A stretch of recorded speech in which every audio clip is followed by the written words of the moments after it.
An hour before the call for prayer, Zahara Ibrahim gathers a group of evacuees in Gumampong Evacuation Center in the town of Balui, Lanao del Norte for a hygiene promotion session. Gumampong is currently home to 168 families fleeing from the firefight in Marawi City, an hour away from here. Nagkasakit, hindi naagapan, namatay. Ito po yung ayaw nating mangyari. Zahara is a WASH officer of Humanitarian Response Consortium, part of the Financial Enablers Project. Trained on surge under the Transforming Surge Capacity Project or TSC and an on-call roster member, Zahara considers this deployment challenging. Magkakaiba din kami ng tribe. So sila Maranao, ako Maguindanawon. Medyo mahirap kasi yung lingwahe namin magkaiba, pero magkapareho kami sa Islam. So nagsasite ako ng mga verse para mas maintindihan nila kung bakit importante yung ginadiscuss namin sa kanila. Malaking bagay yan sa Islam, kahit anong tribo matutulungan rin dahil pagpalinis sa katawan. Nasa Biblia yan, maglinis ka o maghugas ka. Being a Muslim and coming from the same region as the Maranaos allowed Zahara to connect with them. Para sa akin, mahalaga yung nilalagay nila ng mga staff yung nasa mga local kasi mas naiintindihan nila yung culture ng mga tao. Like Zahara, her colleagues at HRC consider their familiarity of the context and culture and a previous engagement with other humanitarian actors in the area an advantage. They arrived in Iligan City 4 days after the siege, and coordination was not a problem. Pagdating namin dito ay nag-coordinate kaagad kami sa Arm Heart, kung saan isang malaking bagay yun na katatapos lang ng ating Arm Coordination Workshop noong April 27 sa Cotabato City. So nag-usap-usap kami, ang isang kagandahan doon dahil nagkakilala na during workshop. The local coordination workshop held for humanitarian actors in the autonomous region of Muslim Mindanao not only made communication among organizations responding in Marawi easier, but also open possibilities for them to work together. Yung kay Pastor Dan, NCCP, so nag-offer siya sa amin ng warehouse. So may mga ganun ng agreement, and then nung una sila kasi may mga access na sa Balui na municipality that time, wherein kami hindi pa namin napasukan. So meron na silang mga na-share na initial information sa amin. Tapos meron din dito dahil dun sa network din yun ng PILSA. Meron silang mga local network sa Pantar pati Balui. Sila yung parang tumulong sa amin ma-secure yung list. And then parang validation na rin. And then during distribution, yun, may tao rin silang tumulong, nag-volunteer habang nagde-distribute. Other consortia of the Financial Enablers Project like MMA and the Bohol Consortium also responded in Marawi. This response is basically beyond what we expected as outcome of the 18-month capacity development interventions. I think one thing that's significant here is this is the first time that the various consortia partners attempted to coordinate their responses together, and HRC took the lead. They have responded as a consortia, as a consortium rather than as individual organizations. The Marawi crisis, a conflict between the government and a non-state armed organization, the Mauta Group, has caused tragic consequences to 350,000 people.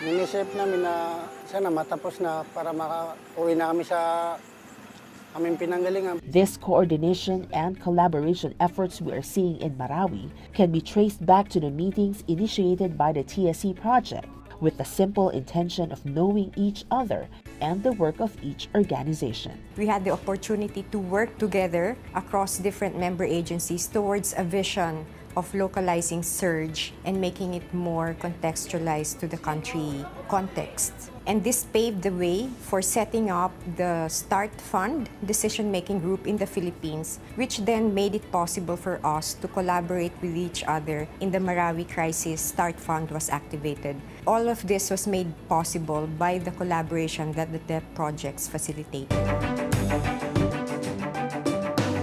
At the Al-Khairiyya Al-Islami Madrasa, Ryan Tindugan, formerly of Islamic Relief Worldwide and now of Action Against Hunger, is delivering construction materials for the 45-day Start Fund response of Action Against Hunger and ACTED. He proudly tells us how he got into the project. Via on-call surge, so doon na kuha yung kumbaga yung deployment ko ngayon sa on-call surge. On-Call Surge is the online roster launched by the TSC project in February. TSC had made it easier for human resource to be available for these organizations to respond to a crisis. During this trip, we've met several roster members who are now also responding to the crisis. The strong presence of NGOs, CSOs in this emergency is noteworthy. While it may not be a direct impact of DEPP projects, it speaks of how it fostered collaboration and coordination. So for the first time, you would see local CSOs or organizations responding to the crisis in the UN OCHA map. That has never happened before. Ecosystems Work for Essential Benefits, or EcoWeb, is currently leading local CSO coordination in Iligan under the Survival-Led Response Program. This is based on the lessons of linking preparedness, response and resilience, or LPRR, a study on the observed disconnect between short-term humanitarian interventions to long-term resilience building of communities. With the current crisis in Marawi, Christian Aid drew inspiration from these lessons when it partnered with EcoWeb to apply a survivor-led response. First, the approach allowed crisis-affected survivors to co-run and actually lead the emergency response. It allowed them to identify the needs, to propose actual actions, and to conduct the actual response. Second, it promoted the coordination of humanitarian actions with government.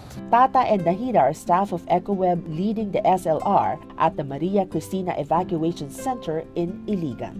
They have 10 formed self-help groups in this gym that houses more than 200 families. Sa mga nakandak ko na po na participatory action learning at sa paggagawa ng mga proposal, natutuwa po ang mga community kasi involved na sila. Involved na sila sa paggawa ng project, involved na po sila sa pagre-request kung anong gugustuhin nila. Involving survivors in the response empowers them and encourages social cohesion. Kamar, who we met at Pakalundo Evacuation Center, is a carpenter and is helping evacuees build water facilities in these madrasa-turned temporary homes for displaced families. Masaya po kami, ma'am, dahil ako unang-unang pinunta niya dito na saan tayo pagtatayo ng poso, saan ba ilalagay ng poso na to? Sabi niya sa akin, alam mo ba yung may-ari sa lupa na to? Oo, alam ko yan, kilala ko yan. Ano po kayong mararamdaman ninyo kung naglagay na lang kami dito, naglagay na lang ng tubig, bigla na lang, tapos hindi kami nagpaalam or nakipag-usap sa inyo? Iba talaga yung mararamdaman namin dahil hindi niyo kami parang na-trespassing yung mga taga rito. Two-way communication is aid and an effective way to improve accountability to affected population. For this, the Project Communicating with Communities, or CWC, developed a data gathering tool, the Rapid Information Communication and Accountability Assessment, or RICAA.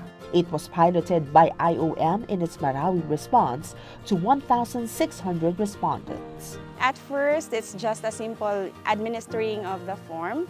And later we found out that the RICAA as a tool is very informative and it captured a lot of information which are very, very helpful in crafting the reports, as well as some tools that we also wanted to roll out in the future once we have the funds.